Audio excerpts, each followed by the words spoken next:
Hi there, my name is Fox, and welcome back to an update of my Lazy Bastard and Deathworld run. Now, in this run, we're going to end up fighting an awful lot of biters just because they do something that upsets me pretty quickly. We're also going to get into some concrete because it's very important for some big buildings that are going to come later. And we're also going to be getting the very foundations of our nuclear program. Now, you don't need the nuclear program in order to get into space, but it is going to be important for us to have a backbone so that way when we have to fight biters later, we can do so. And what exactly sets it off? It's this moment right here, folks. No sooner do I hit record than all of a sudden I find myself just chilling outside my base, assuming that nothing bad can happen to me. And we are immediately reminded that no, this is a Deathworld run. Be very, very, very, very careful.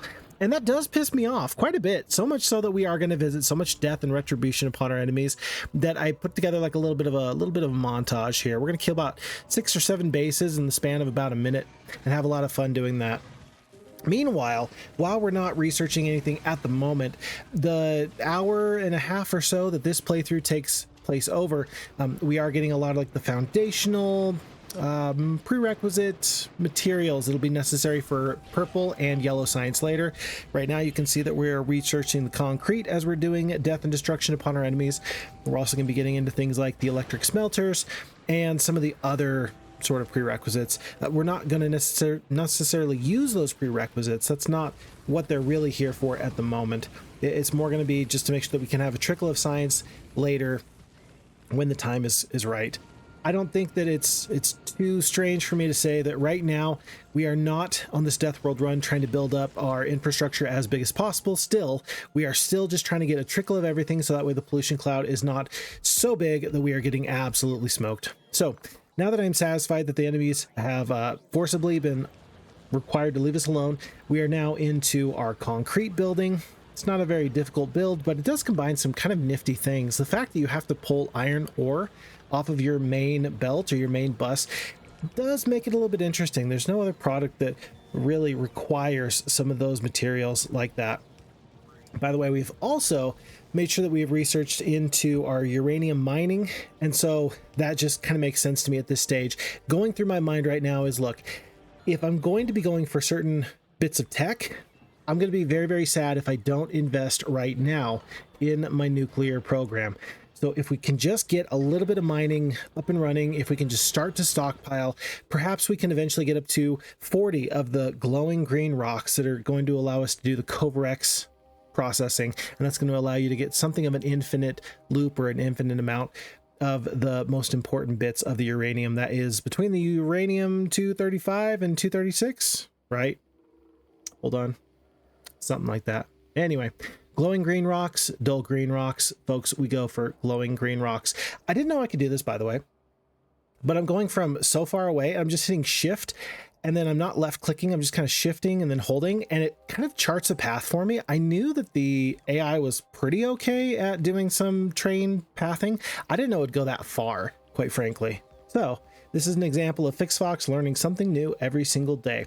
Now, this is going to be another one of those double-headed trains. In the previous episode, we did the double-headed train going east into the iron ore patch that is now essentially all of the iron ore influx that we have for our base here. And we're going to do something quite similar here. I don't anticipate that I'm ever going to need 2 trains on the same line just doing nuclear processing. I just don't think that's ever going to happen. So this single, or rather this double-headed train on the single line, is probably going to last the entire game. I never anticipate a need to upgrade this. It's going to be kind of interesting because later on when we build a wall, this weird little railway that we're building is going to get adjusted, and it's just going to be odd. It's going to be odd, but we'll have to wait and see that later. This is my favorite way of doing trains through these trees. Because of the Deathworld run, this is actually kind of fun because I'm building in a way that just looks fun and interesting, and that involves cutting right through forests, but not cutting too many of the trees down, because of course if you cut more trees down, there's more pollution. It's really, really fun to just kind of see how the base develops over time when you don't level everything out. Truth be told, I'm the kind of player that I typically play with cliffs off, for example, because I don't like to have things get in my way of building.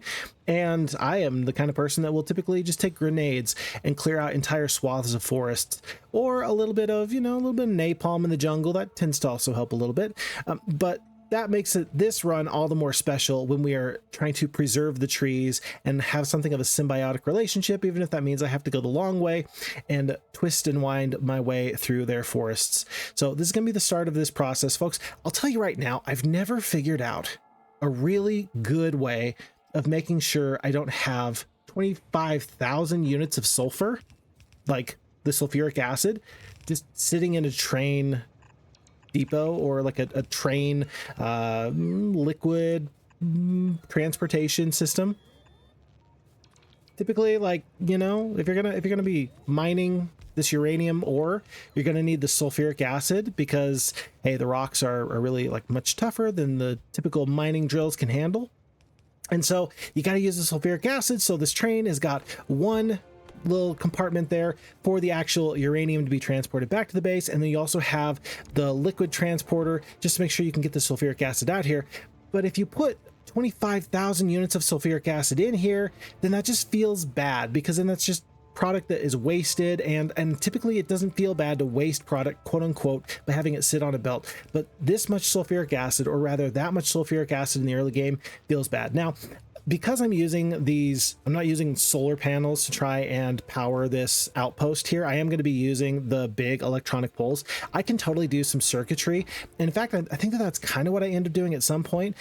But still, it's not a very good design. I have never figured out a really good way of limiting the amount of sulfuric acid that goes into my gosh darn trains. And at some point, like, I'm going to have to take a look around and see what other people have done. You would think after 2,000 hours here in Factorio that I would actually have a good idea of what I want to do with that, but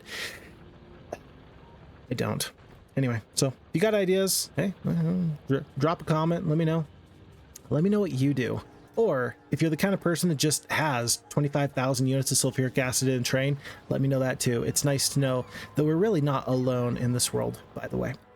Okay, so folks, at that point, we are picking up a little bit of this concrete just so that way we can get the concrete. Oh my gosh, there's biters.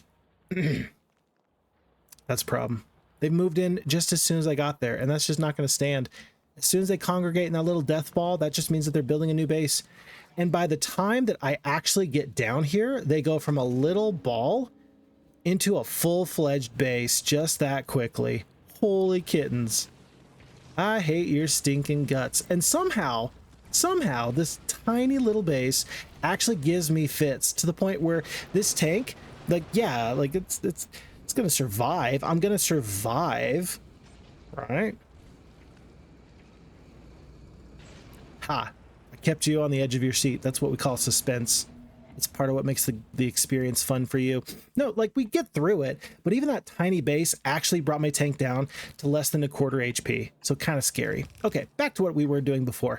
We've got the glowing green rocks. We got to now process the glowing green rocks here in the centrifuge, and it's not going to be a particularly excellent design. Typically, I like to have like 4 centrifuges, but I'm just trying to do my best to keep things small still. And look at this. This is going to be pretty impressive, folks. You have a chance to either get a dark rock or a glowing green rock, and it's like a small percentage chance you get a glowing green rock. My second rock that gets processed was a glowing green rock. I've used up all of my luck. We have no more good luck, and that feels okay to me. Again, elegant design, not really. We're just going to be sticking rocks into a box, but we are going to try to lower the power usage from these centrifuges. Just a couple of the green, what do you call them? Yeah, green modular. Oh my gosh, what do you call them?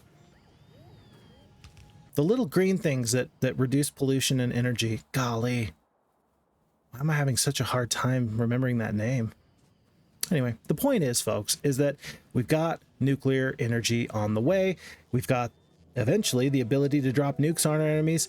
If we can get up to 40 glowing green rocks, I'm going to be very, very happy. So that way, eventually we can do the Kovarex. But in the meantime, this is just an investment in the future. Still, this feels pretty productive because we've got a massive influx of this concrete. We're now going to concrete a lot of our most well-traveled paths here in our base. We've got plenty of bots that are going to just kind of throw those down as we get the opportunity to do so. And I'm very happy with the fact that we were able to set up a nice train line. We've got some nice, yeah, just nuclear coming in. Good investment in the concrete. This feels like a pretty good little bite-sized Factorio chunk. Let me know if you like these more bite-sized chunks. What I'm going for is about 10 minutes each. And I figure that a 10-minute video does quite a bit better than having a long, sprawling, forever video. And that way you can just say, oh, let's just check in on Fix Fox's base. Let's just see how he's doing. And that way, if I lose my mind completely, then you'll know it before anybody else. Folks, my name is Fix Fox, and I will see you in the next one. Take very good care. Bye now.